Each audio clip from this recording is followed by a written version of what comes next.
Pericles. You know what really sucks? I can objectively say I think this is a great game. I can also say that because of who I am now in this time, that I'll never be able to get the enjoyment out of it that I should be able to. And that's for a number of reasons. The primary one is my memory. My memory is not good enough to handle the chip selection and trying to keep a strategy in mind as I'm playing, especially solo. The way I play solo nowadays doesn't work for that. And I'm not willing to do the bots. That's just something that doesn't really interest me. But it is kind of, it's sad on that front because, hey, I didn't need to buy this game. There's other people who do have it in my area, and I'm unlikely to play it opposed without them being present. So my copy actually doesn't do me any good. Now, I have fun with this opposed, but here's the other thing. My memory's still not good enough to play it opposed maybe once every year or so. I mean, honestly, we just don't play games enough that it's going to hook, that I'm going to be able to hook into the strategy and be able to envision what I need to do and do it correctly. That's the first thing, because there's something kind of unnatural about placing your pieces. You have to get the order correct, and sometimes the thing that you put on the bottom of the stack is not the thing that's most important, but sometimes it is, and you just have to understand that relationship of the piece placement very, very well to get that right. Now, playing solo, I don't mind that so much because I can kind of write it off, although it does disturb me that I'm playing so incompetently. I can kind of write it off as, you know what, the historical participants screwed a lot up too. They made a lot of big blunders, and that's kind of written into the game as in, yep, you're going to screw shit up, deal with it. They didn't do it right either. The point is, though, that there's a certain barrier to play where you're not even, you're sort of just kind of, might as well just randomly select what you're doing, the way that I was playing, essentially. I am unclever enough in my choices that I probably would do just as well with random selection. Okay, but another thing that kills me in this is a little easier to overcome, is there's a certain obscurantism, my favorite word for the year for game reviews, in terms of how the board, how your position on the board reflects to what you can actually physically do. It's got this point-to-point type design. Let's see if we can open this up easily. Where Athens is the center of all this naval transport. You can't get by without, having some level of dominance navally in Athens. But there are other choke points on the board, and understanding the geography of this board, or the geometry of it, is such a difficult task that becomes a barrier to entry as well. And again, 20, 25 years ago, I would have had few enough games. This would have been a huge hit in our group back then, in the sense that we would have played it a couple of times a year for a couple of years at least. And then that kind of play, I think the game would absorb into me, to the extent that I could play it moderately effectively. Unfortunately, these days it's very hard for me to approach a very new design. These videos are a part of that. The desire to pick up tons of games was another part of that. the, oh look, I missed like 15 years of game design. But even keeping up with, playing my old favorites and the newest releases is too tough.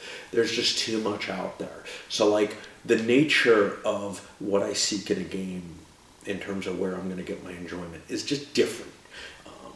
Maybe even 10 years ago, when I was first getting hooked back into gaming, maybe this would have caught me and I would have played it 2 or 3 times and kind of gotten the idea of it a little bit better. I can't do that anymore. I don't know. And that sucks. Because I can look at this design and say there is sheer brilliance in it. It takes the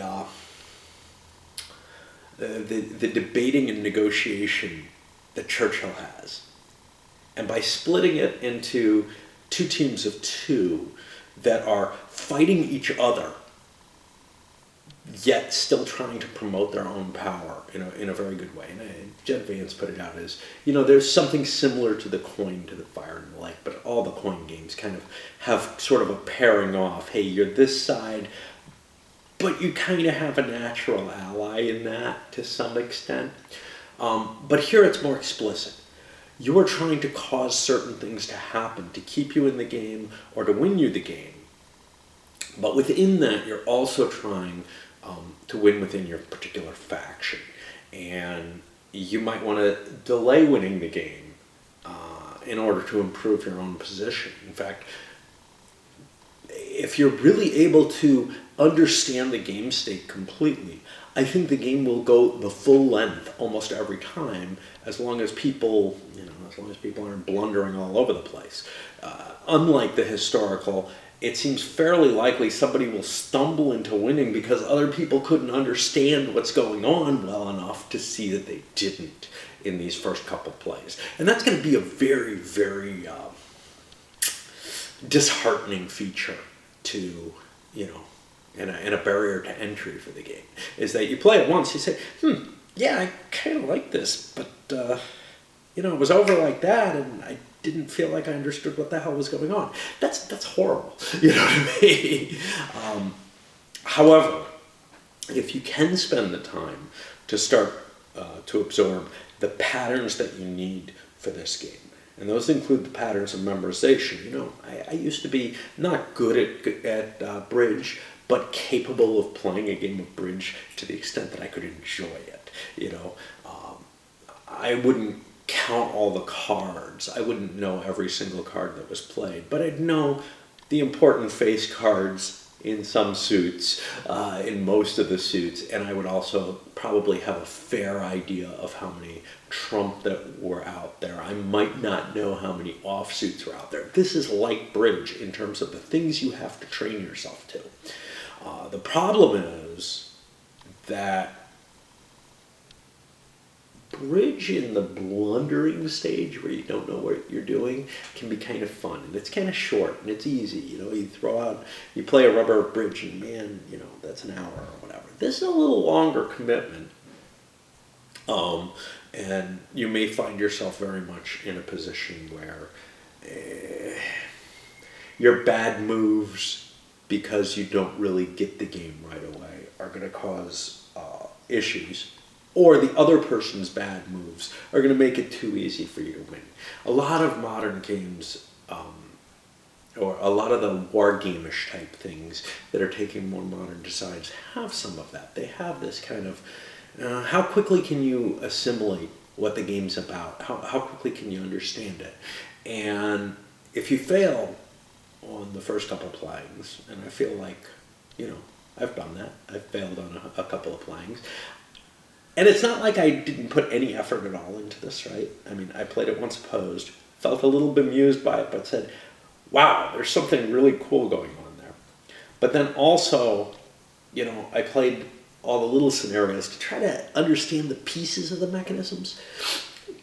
But they still don't, it takes more than that. This game takes a greater effort to approach that with any level of success than most of the games that I play.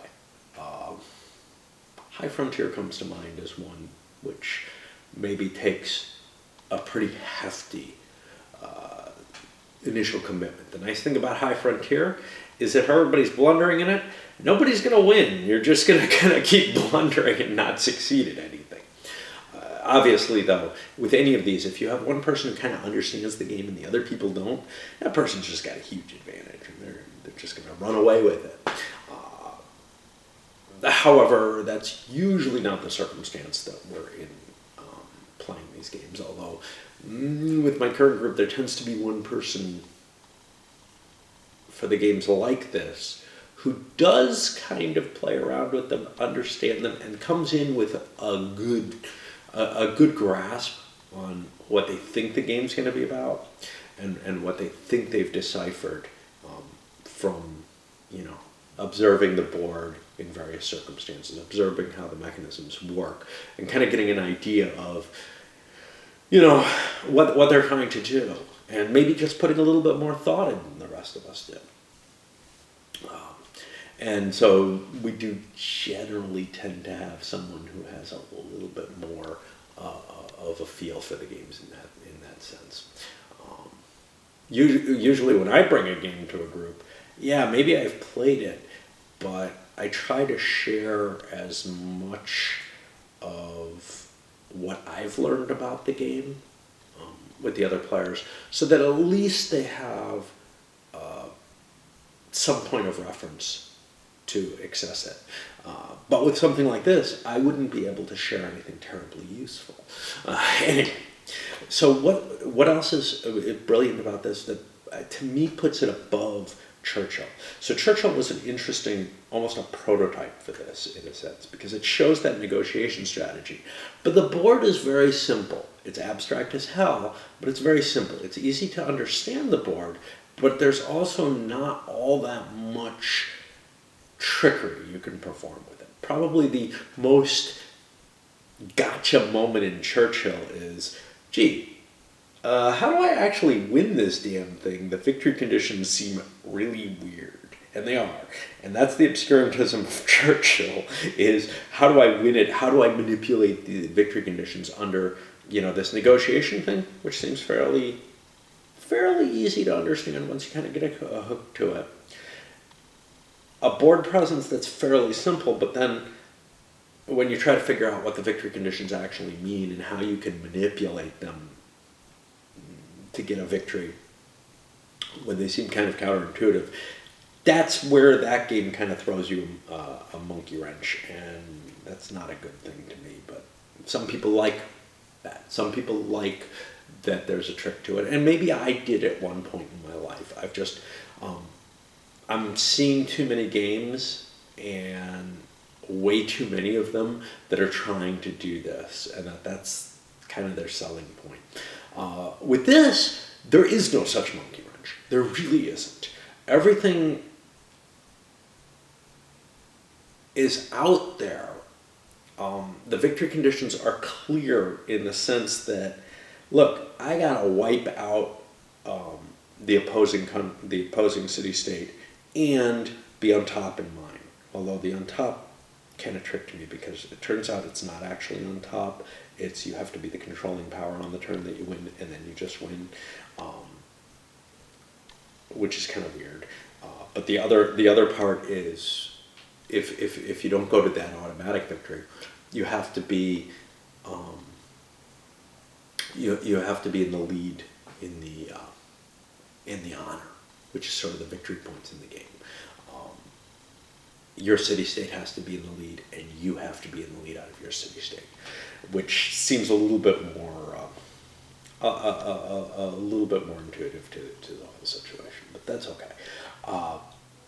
You've got this board situation, which, when you move from a bunch of one-dimensional lines as your tracks, which is what Churchill has, to a broader, more gestalt view of what you have to do, etc., that opens things up to more interest for me.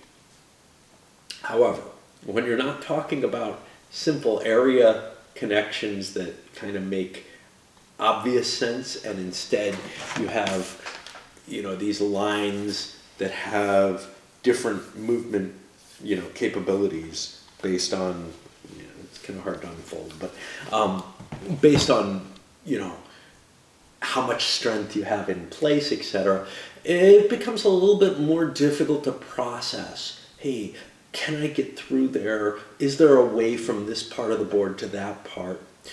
And then there's other things. My opportunism goes against me in this game. Opportunism is one of my general ways of playing a game. That looks like a good move. It helps me in the immediate, short term, and that's got to be a good thing. And that works pretty well in a naive sort of way towards most games for that first playing or whatever. And then you start refining it from there. Well, here the opportunism, the obvious opportunism, let me grab issues that I can grab because of the cards I'm holding. Let me get the ones that are good for me on the honor track, or that are good for me in terms of getting strategos. And then when you start to play it out, you start to realize, well, that isn't exactly what I needed to do. I may not actually want to be doing this military action the way I think I want to. I need to build troops because my city-state's in trouble, and that doesn't really give me any honor. All these things make sense in terms of representing the topic very well, and they present this very, very nicely complex game state to analyze and look at. The problem that I have with it, and again, this isn't a real problem. I'm saying the game is brilliant for a reason. I really do think that if you study this game, it is a fantastic exercise in competitive gaming, as well as being an interesting representation of a topic that's not, that's fairly, that does a good job of adhering to that topic. For me, that's important for a war game. I think this actually does manage to simulate as well as stimulate your competitive,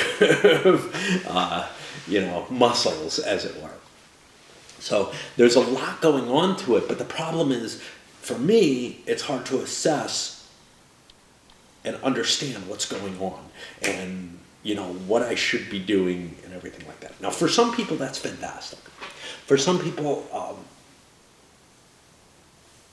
that not necessarily intuitive, but having to kind of puzzle out what to do is exactly what they're looking for in a game. It's not easy to see which actions you need to do.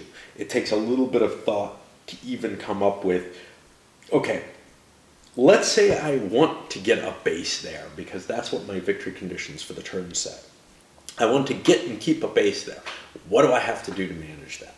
And on top of that, you have this extra layer of, my partner is not necessarily helping me with this. He might be interested in it, he might not. He might have reasons to try to stop, or at least not make it as easy as possible, so that I have to expend more effort on it, so that he gains more bonus out of it. So there's a lot to do with that. There's a lot to do with, within that, hey, who ended up winning those military issues? Because if they're kind of split, now you guys have to kind of decide, and without a lot of discussion and negotiation, and certainly no secret discussion particularly, you have to decide how you're going to allocate them in a way that lets you get to your goals. So there's all this kind of conflicting elements to try to make you screw up in it, and then beyond all that, you've got elements that make it very easy to screw up, even if the game system isn't trying to create that screwing up. I find that frustrating. I find, and I probably would find it absolutely intriguing 20 years ago, 25 years ago. I probably would have absolutely loved this, and could well have, played it 3 or 4 times solo and said, you know what? This is a fucking fantastic game. And right now I say, I think this is a fucking fantastic game that is beyond me at this point in my life. And that's really kind of disappointing, to realize that my life has changed enough that I can't enjoy this as fully as I would have at another time. Some of it has to do with the pressures of other games, the pressures of a real life, the reality of what I'm likely to get to the table in opposed play and what I'm not. All kinds of things like that come into mind. My mortality, and my fading mental capacity, which is quite obvious from these videos. So all of that comes into this. Okay, let's get to more traditional type things in the review, I guess. Really nice quality board. Didn't lay flat right away. It had to lie some heavy things on it, but it doesn't matter all that much. There's one or two places on the track where the fact that it kind of pooches a little bit doesn't work very well. And I'm happier with the hard board than I would be with a paper board, even if the paper board works.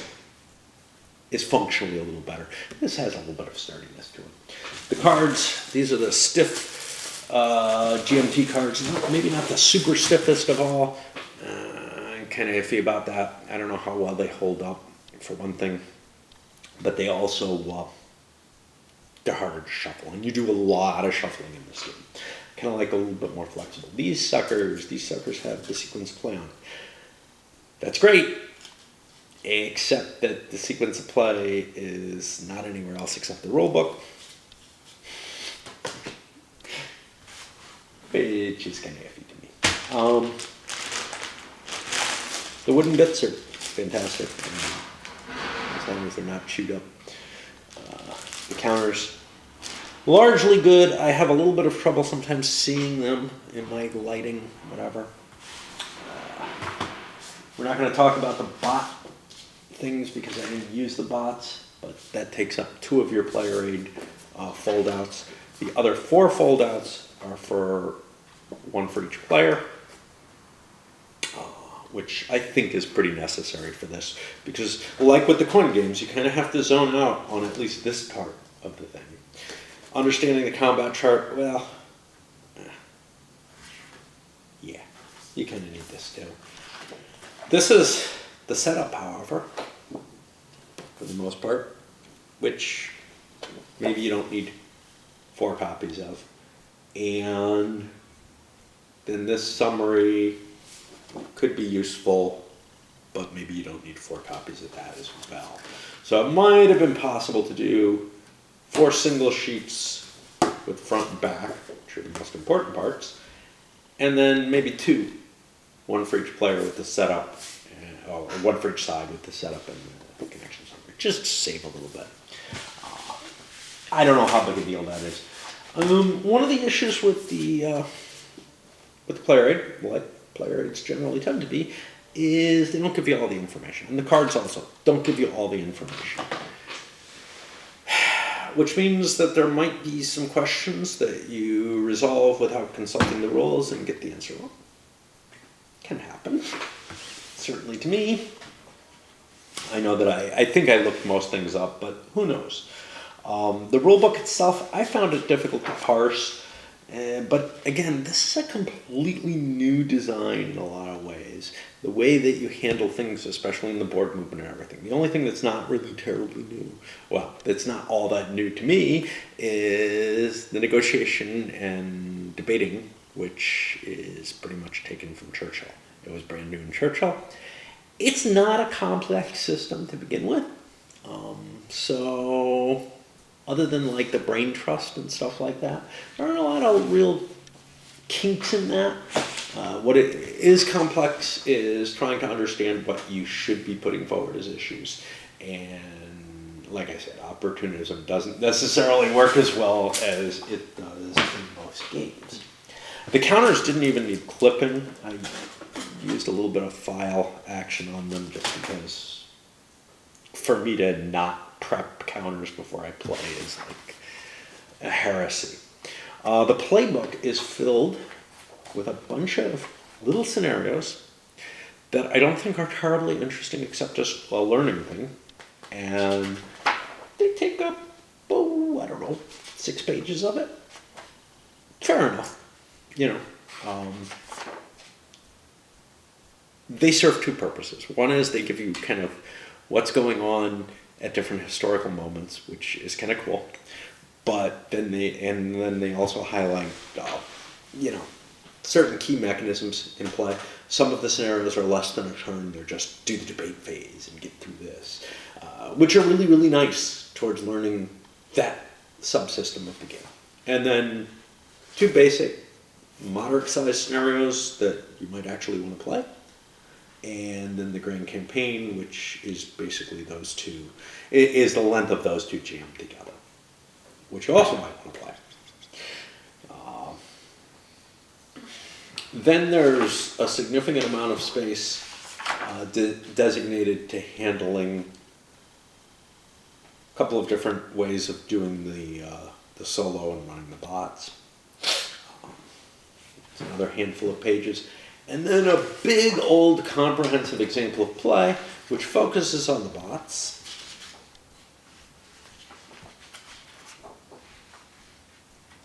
So it's kind of hard to read if you're not playing with the bots, and hard to kind of get a grasp of what's going on without the bots. But it's probably pretty useful if you're trying to figure out how to use the bots properly. And then some historical information, strategy guide, which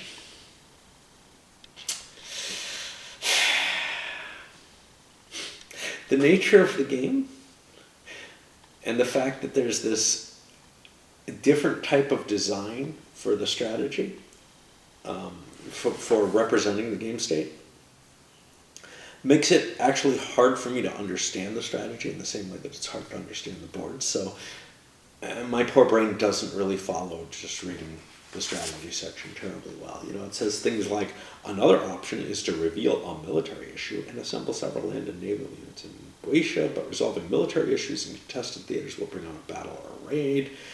Yeah, and it just kind of, wow, you know, I'm just seeing too many things. It's too advanced at this level for what I need for like an initial strategy, but I'm not sure that it can be any other way because of that obscurantism of the board itself. It's very hard to describe what's going on.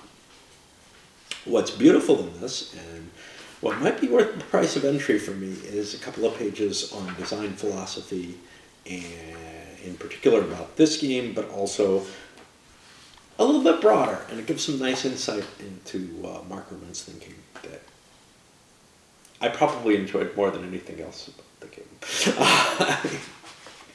The actual rules, let's take a look at the sequence of play here.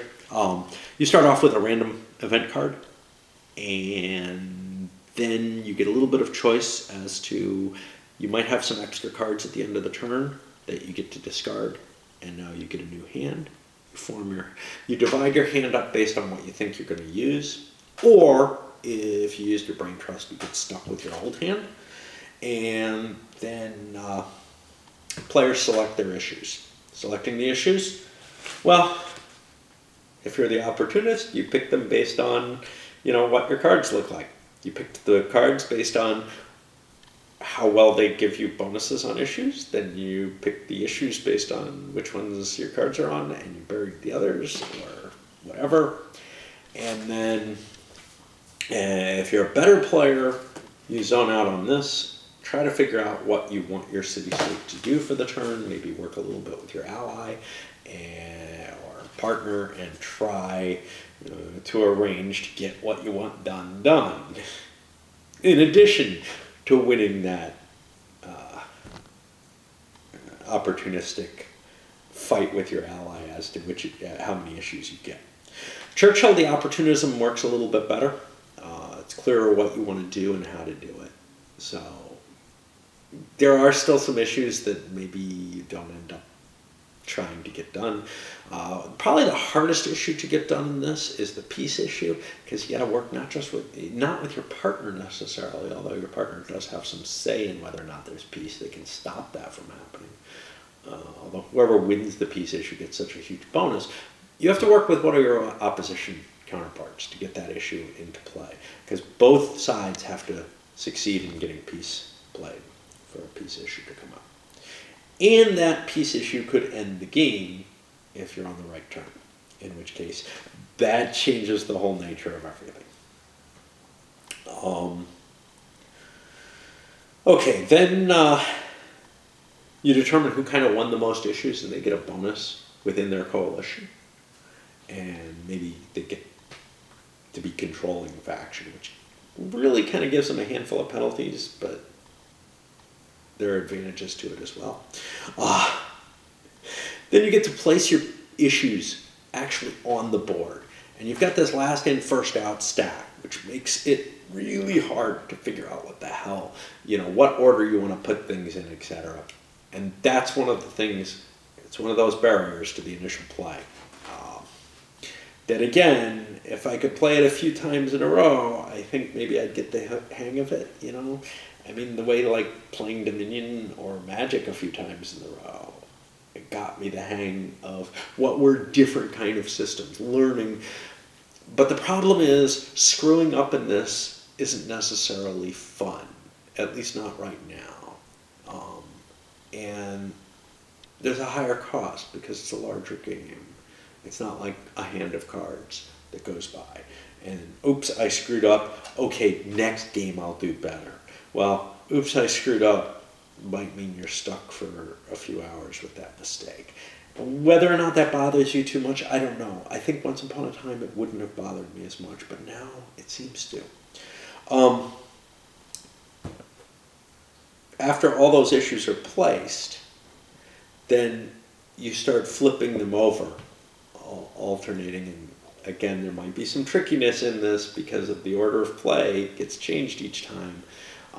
So you might want to be setting your stacks up a little differently based on that. But basically, there's some blocking capability there, which is you can only flip over your own city-states pieces, not necessarily your pieces. Your partner might have put them there. But you flip them over, and then whoever owns that piece, whoever piece that's aligned with, has to actually resolve it and do the things to resolve it. And other players get some capability to throw themselves into those resolution processes at times. One thing I didn't mention too much is strategos. You get these strategos markers, which are kind of your currency in the game. You get them through your opportunistic card play, and they help you actually affect the issues that you have. So if you don't have enough strategos, you won't be able to do all the issues you put up there correctly.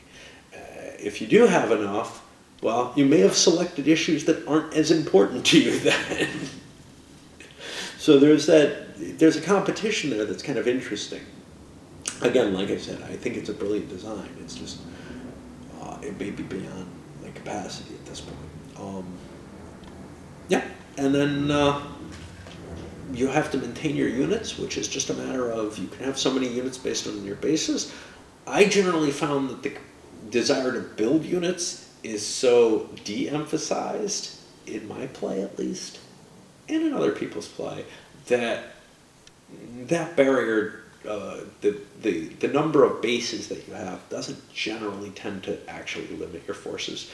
But maybe under better play, people would be building more units in order to strengthen their city-state, rather than worrying so much about the little opportunistic gains. And one thing, that event card that you have at the beginning of the turn that you drew, that may tell you you've got to go do something for your city-state. And if you don't go do that, both you and your partner suffer a penalty, and the city-state suffers a penalty in terms of total number of strategos available next turn being reduced. If you succeed, both you and your partner get an advantage, which in some ways doesn't seem opportunistically that big an edge, but it is quite possible, as we saw in the game that I played, that you can win just based on honor. That basically, I guess in my game, Athens pretty much collapsed because their government is just too corrupt or too unpopular or whatever. All right, so the overall, yeah, if you're willing to spend the time and the effort on this, I think this is a beautiful game. I think there's a lot to be gained from it, but it's really, really tough I think in today's world, to necessarily, at least for this person, to necessarily be able to find the gaming time available to get competent enough at this game that it's actually fun. I think you have to kind of, well, I don't know. Actually, fun is kind of a weird thing because I really did enjoy my first play, but I said, you know what? I need to play this again because I need to understand it better. I knew that I was not doing terribly well. I felt like I was doing well for most of the play, though. For playing most of the game, I felt like I was doing good choices, etc. And then at the end kind of learned, I should have been paying attention to the victory conditions. Okay, well, but there was some confusion. I have difficulty learning a game that way, just sitting down and having somebody explain it, whatever, even when they're very good at it. So I figured, well, I need to take this home and dissect it. And the only way I had an opportunity to do that was to buy it myself. So it's been on my watch list as something I wanted to take a look at. And now that I've taken it home and dissected it a bit, I'm saying, yep, I was right about that. I need to dissect it a lot more than I think I'm capable of doing at this time in this era in my life, whatever. And that's where the disappointment is. And it's kind of like, well, gee, that's nothing wrong with the game, but it kind of highlights that this is, not a game that will work for everyone, because you really do have to put a few playings in to get it to the point where I think that you can really, really enjoy it. Maybe not at a competitive level, but at a competency level.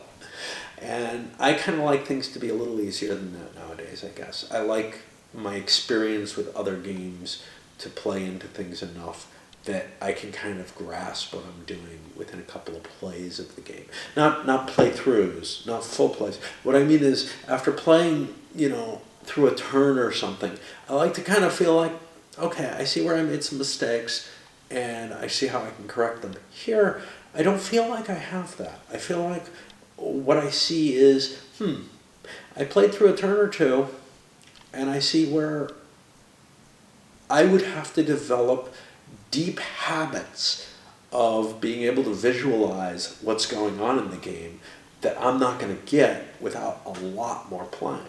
And that's a painful realization, one that, leads me to say, okay, this is not a game for browsers and grazers. This is a game for people who are willing to be serious about the game and play it a few times and really, get that depth out of it. And I'm sure it's there.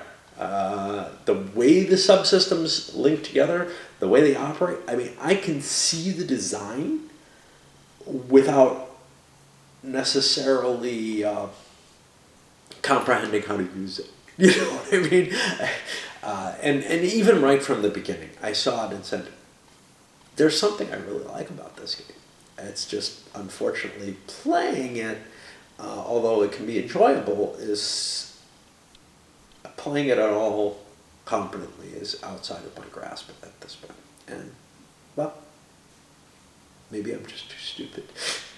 Anyway, I'm having really awful thoughts. I'm also having thoughts of, gosh, maybe gaming's just not right for me anymore. Maybe I've lost my will to game. Maybe grabbing so many games and doing these videos and everything is just killing my desire to learn and enjoy new games and to experience them properly. But yeah, I'm also having bad thoughts about what to do next, just in terms of like, well, if I'm not going to enjoy anything anyway, kind of like I tried to do with Imperium Romanum, right? Well, if I'm not firing on all cylinders, I might as well do something that I've been, kind of pushing aside. And we'll see. All right, let's set this up.